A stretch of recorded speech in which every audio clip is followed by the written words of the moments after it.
بسم اللہ الرحمن الرحیم۔ جو چیز سیدھی نہیں ہو سکتی اسے سیدھی کرنے کی کوشش نہ کرو، اور نہ ہی اسے ادب سکھاؤ جو سیکھنے والا نہیں۔ مکمل علم یہ ہوتا ہے کہ اس کی حقیقت تک پہنچنے سے امید ٹوٹ جائے۔ علم دل کی جہالت سے بچاتا ہے اور تاریکی کی بجائے آنکھوں کو روشنی فراہم کرتا ہے۔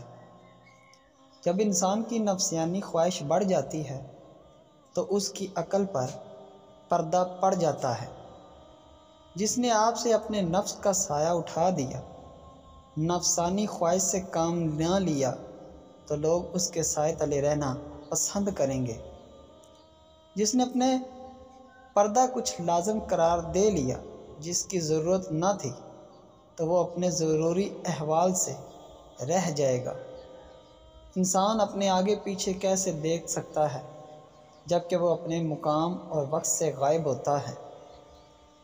جس سے تم علمی مسئلہ پوچھنا چاہتے ہو اس کے نقص نہ نکالو، کیونکہ تم اس کے علم کی برکت حاصل کرنے سے محروم ہو جاؤ گے۔ جو دل دنیا کی محبت میں گرفتار ہوتا ہے اس کے لیے یہ بات حرام ہوتی ہے کہ غیب کے باغوں میں سیر کرے۔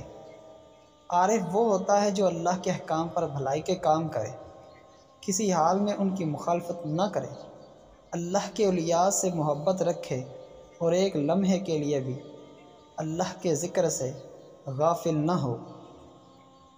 اللہ تعالیٰ اپنے بندوں میں سے کسی کو دیکھتا ہے اور ان میں سے اللہ کی پہچان نہیں ہوتی تو اپنی خدمت میں اسے مصروف کر دیتا ہے۔ جس کا مقصد صرف اللہ ہو اسے دنیا کے ٹکڑے کی ضرورت نہیں، اور نہ ہی اسے دنیا کی زینت اسے متوجہ کرتی ہے، خواہ تھوڑی ہو یا بہت۔